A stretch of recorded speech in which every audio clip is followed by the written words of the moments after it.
What up, you guys? Welcome back to Furrow Publications YouTube channel. It's me, Rich. Daily uploads until I open up my own store.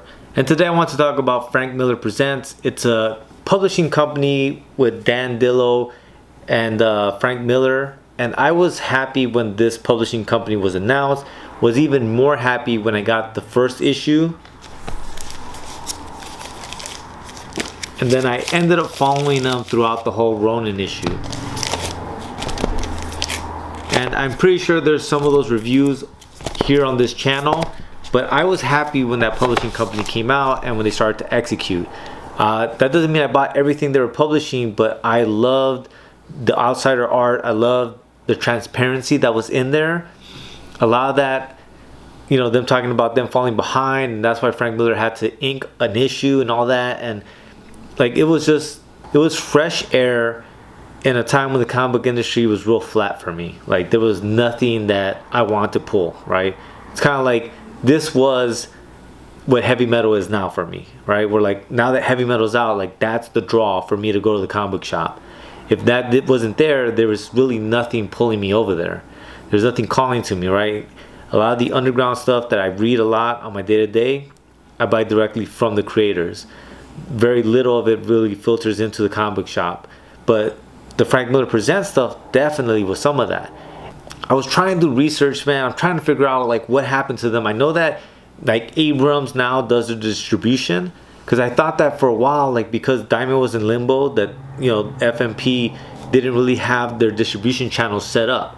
But now that I'm aware that it's Abrams, I don't really know what's going on, because FMP, Frank Miller Presents, the last thing I remember them mentioning was Ronin. So the last Instagram post was June 14th, 2024.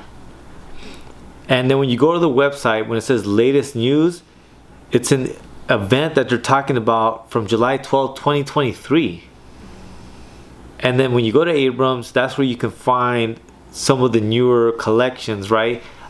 And I'm wondering if they're just not going to be doing floppies anymore, and that's the reason why we haven't heard anything from them, right? So they're back in the drawing board. They're figuring out how to make the next graphic novel, compendium, whatever you guys want to refer to it as, right? Or just the large comic book format. But whatever it is, it surprises me that they've left us in the dark. And sometimes I wonder, and I speculated if whether or not Frank Miller's health has taken a turn for the worse. And so maybe making and publishing comics in the moment isn't really what's taking precedence for them. And I think that's a legitimate cause for concern, for me at least. For someone who's a fan of Frank Miller, you know, I hope he's doing well. But like, I definitely would like the company as well to have that same transparency that they had throughout the publishing of the floppies, for them to have that same transparency now with us. Like, what happened with the other titles, right? What happened with that Western Sin City tale of Cowboys versus Indians? Like, I would love to see that story. The art for that looked great.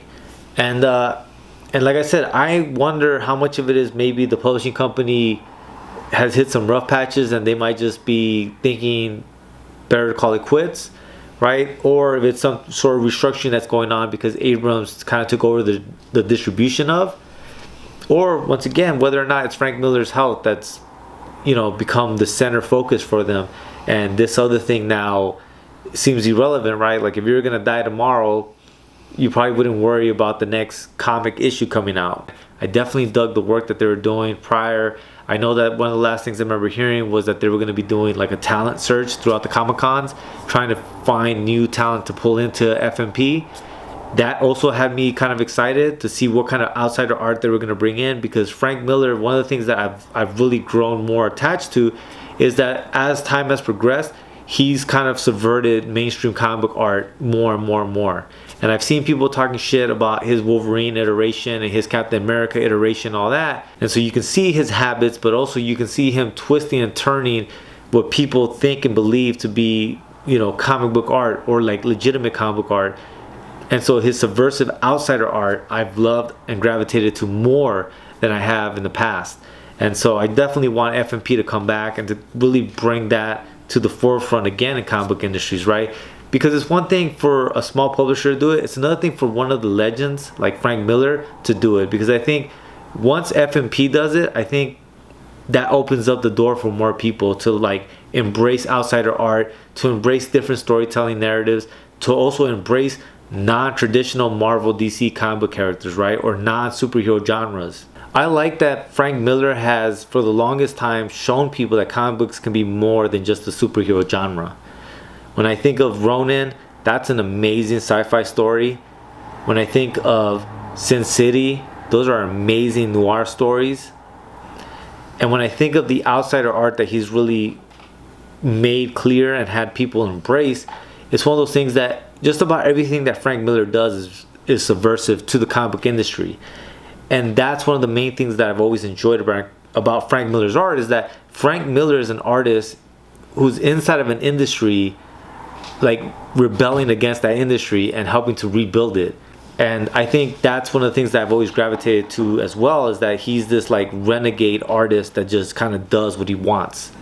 But that's all. That's my rant for today, you guys. If you guys have any information on FMP, please put it in the show notes, because I am interested in finding out what's going on with Frank Miller Presents. As well, there will be a link in the show notes to feralpublication.com where you guys can get the buttons, stickers, zines, and t-shirts I make.